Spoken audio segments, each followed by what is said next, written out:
जय हिंद।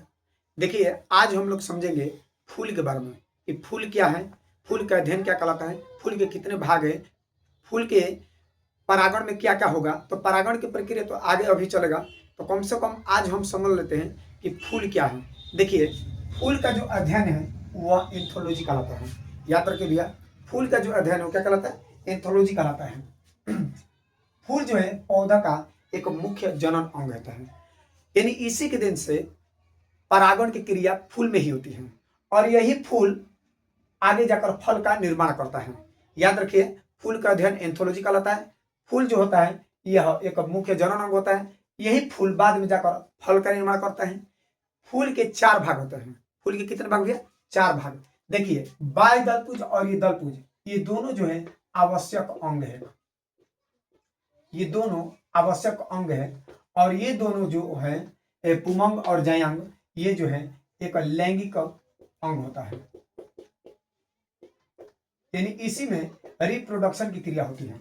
देखिए, फूल को समझने से पहले हम समझते हैं कि फूल कहाँ से स्टार्ट होता है। देखिए, फूल जो है पेड़ के डाली से होकर निकलता है। देखिए, बता रहा हूं, ये जो है फूल है। तो देखिए, जो फूल का जो हिस्सा होता है वो पेड़ के डाली से बाहर निकलता है। तो जैसे मान लीजिए फूल जो है पेड़ के डाली से बाहर निकला है, तो जो ये वाला हिस्सा जो बाहर निकला होता है इसे पुष्पवृंत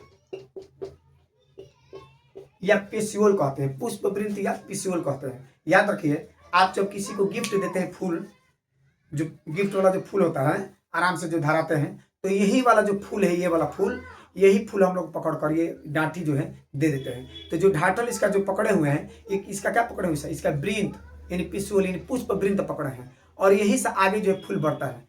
और देखिए, फूल जिस हिस्से पर आकर ठहरता है, फूल जिस हिस्से पर आकर ठहरता है उसे पुष्पासन कहते हैं, यानी पुष्पासन कहते हैं। देख लीजिए, यानी पुष्पासन का मतलब होता है आसन, यानी बैठने वाला। जैसे दूल्हे के लिए एक सिंहासन होता है, सिंहासन है ना, बैठने वाला। जैसे आसन, तो पुष्पासन का मतलब होता है फूल के सभी भाग जहां पर आकर एकत्रित रहते हैं, जहां पर आकर ठहराव रहता है, उसी को बोलते हैं पुष्पासन। यानी पुष्प के सभी हिस्सा जहां पर आकर सभी एकत्रित, यानी जहां पर बैठे रहते हैं, उसी को बोलते हैं पुष्पासन। देखिए, अब पुष्प के बारे में समझते हैं।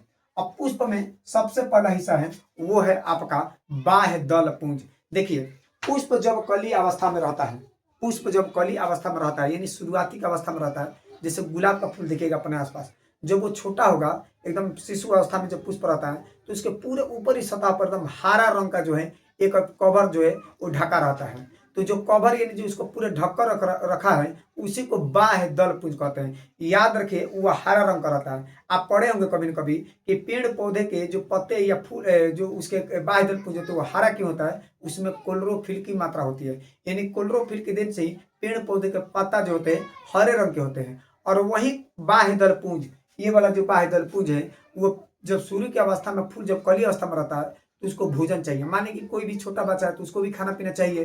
तो वो जो फूल जो है वो पहले जो प्रारंभिक अवस्था में तो उसको खाना पीना यही बाह्य दल पुंज उसको देता है।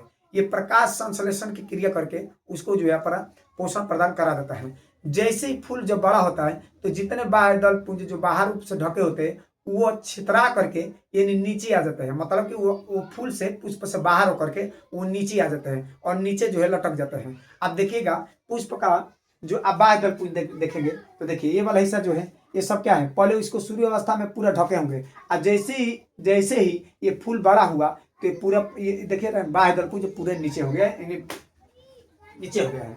तो देखिए, अब समझते हैं कि ये क्या है। दल पुंज यानी इसे बोलते हैं कोरोला। दल पुंज क्या है? देखिए, दल पुंज इंग्लिश में इसे बोलते हैं कोरोला बोलते हैं।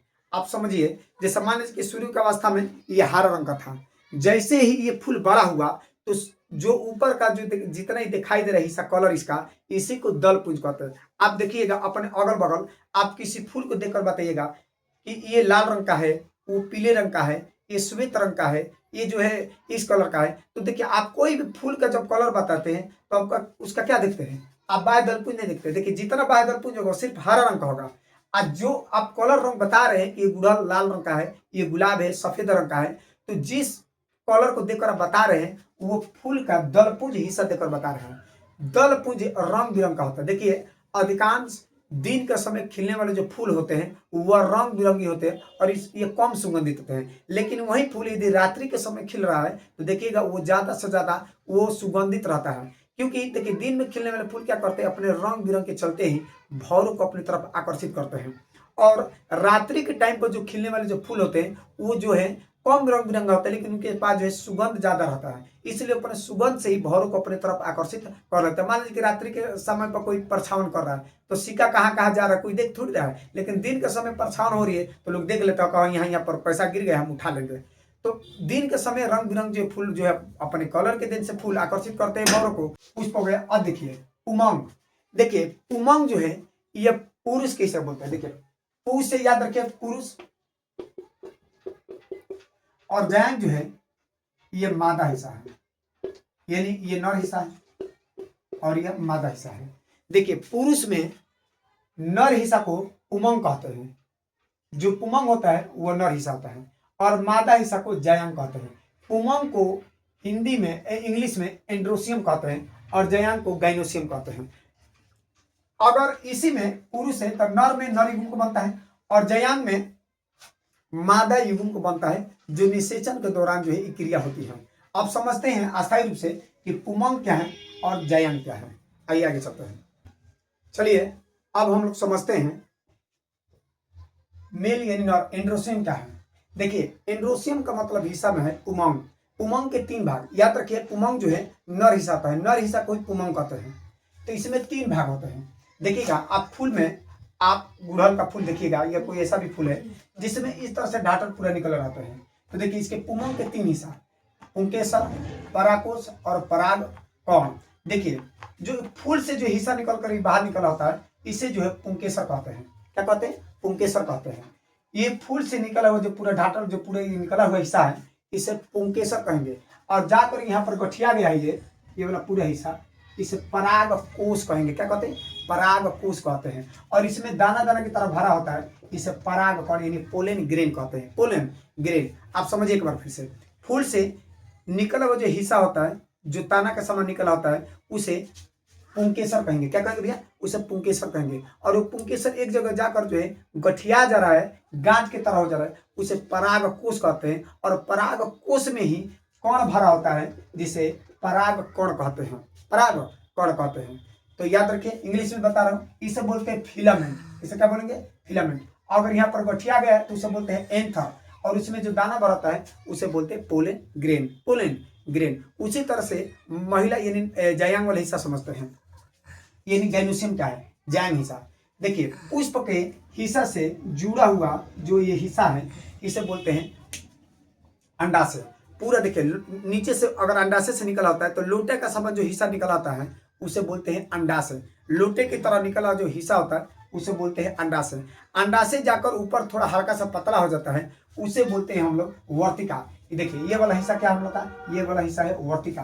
तो लोटे के समान जो होता है उसे बोलेंगे अंडाशय, और वही अंडाशय थोड़ा हल्का से ऊपर होकर पतला होता है उसे बोलते हैं वर्तिका। और उसका लास्ट वाला स्थिति को बोलते हैं वर्तिकाग्र। वर्तिकाग्र बोलते हैं, यानी स्टिग्मा बोलते हैं। क्या बोलते हैं उसे? स्टिग्मा बोलते हैं। आप ही बताइए कोई व्यक्ति ज्यादा कुछ समझाने का हम लोग प्रयास करते हैं घर में, कोई किसी बच्चे को या दादा को, तो चाचा लोग को समझाने बार बार बोले चाचा बबुआ तो अंतिम काल चलता है, तो क्यों? मतलब उस स्थिति क्या है? मतलब वो समझाने के बाद लास्ट ऑप्शन घुसा में आकर बोल रहे हैं कि बाबू तो अंतिम जन्म काल चलता है। यानी उसी तरह से अंतिम वाला जो स्थिति है, अंतिम कगार वाला स्थिति, उसे बोलते हैं वर्तिकाग्र। तो देखिए पुमंग के भी 3 हिस्सा और जयांग के भी 3 हिस्सा। पुमंग के 3 हिस्सा, सबसे पहले क्या है? पुंकेसर जो ये वाला हिस्सा है। दूसरा गठिया गया जाकर एक जगह, उसे क्या बोलते हैं? पराग कोष। और उसमें जो कण भरा उसे बोलते हैं पराग कण। आइए उसी तरह से अब नर वाला हिस्सा समझते हैं, जयांग के बारे में। जो पुष्प आसन के ऊपर से जो हिस्सा लोटे का समान निकल आता है उसे बोलते हैं अंडाशय। उसे क्या बोलते हैं? अंडाशय। और वही अंडाशय हल्का से ऊपर पड़ी बढ़ाता है तो उसे बोलते हैं वर्तिका। क्या बोलेंगे उसे? वर्तिका। और अंत में जो लास्ट वाला जो कागार वाला है इसे बोलते हैं वर्तिकाग्र बोलते हैं। इसमें ये नर मादा वाला हिस्सा, इसमें हल्का हल्का चिपचिपा जो है पदार्थ भरा होता है। और देखिए आप पुष्प में देखिएगा ज्यादा से ज्यादा पुष्प में कि नरों की संख्या ज्यादा होगा, यानी पुंकेसर होंगे ज्यादा। और जयांग वाला हिस्सा जो मादा वाला हिस्सा है इनकी संख्या कम होती है। तो हर एक फूल में पुमंग की संख्या बहुत ज्यादा होती है और मादा जनान कम होते हैं। देखिए अब इसी में आगे पढ़ाएंगे आप लोग का पराग कौन, पराग कौन, परागण किसे कहते हैं, परागण। देखिए ये वाला हिस्सा जो है हम लोग का ये है वर्तिकाग्र और इसमें जो है दाना दाना के समान यानी पराग कौन भर रहा है। तो किसी भौरे द्वारा, किसी हवा द्वारा, किसी भी विधि से यानी हम लोग का पराग कण का वर्तिकाग्र तक पहुंच जाना परागण कहलाता है। यानी पराग कणों का वर्तिकाग्र तक पहुंचना क्या कहलाता है भैया, परागण कहलाता है। इस परागण को अगले सीरीज में लेकर आएंगे, उसे अच्छे से विस्तार से पूर्वक उसको हम समझाने के। देखिए एक बार और समझा रहे हैं आपको कि हम लोग का फूल क्या है, फूल का अध्ययन एंथोलॉजी कहलाता है। फूल जो है पौधे का मुख्य जनन अंग होता है और यही फूल जाकर फल के निर्माण कर देता है। फूल के 4 हिस्सा होते हैं। फूल के कितने हिस्से होते हैं, 4 हिस्सा। पहला बाह्य दलपुंज, दूसरा दलपुंज, तीसरा पुमंग और चौथा जयांग। देखिए पुमंग के भी 3 हिस्से और जयांग के भी 3 हिस्से हैं। पुमंग में पहला चलेंगे, इसे नर हिस्सा भी बोलते हैं, यानी नर वाले भाग को ही पुमंग यानी एंडोसियम कहते हैं। जिसमें पहला होता है फूल से निकला जो हिस्सा है इसे बोलते हैं पुंकेसर और गांठिया गए जाकर कहीं पर इसे बोलते हैं पराग कोश और उसमें दाना दाना के समान कौन भरा होता है उसे बोलते हैं पराग कौन। उसी तरह से जयांग के यानी मादा के 3 हिस्सा। देखिए पुष्पासन से जुड़ा हिस्सा जो ऊपर तरफ जो लोटे का समान हो उसे बोलते हैं अंडाशय। उसे क्या बोलेंगे, अंडाशय। और यही अंडाशय जब ऊपर पर आगे बढ़ता है तो ये वाला होता है आपका वर्तिका। इसे क्या बोलेंगे, वर्तिका बोलेंगे। और अंतिम में जाकर ये जो कोश पहुंचा है इसे बोलते हैं वर्तिकाग्र, वर्तिकाग्र। और हमेशा पुष्प में याद रखिए पराग कण का वर्तिकाग्र तक पहुंचना ही परागण कहलाता है। तो परागण का सीरीज हम अगले सीक्वेंस में लेकर आएंगे।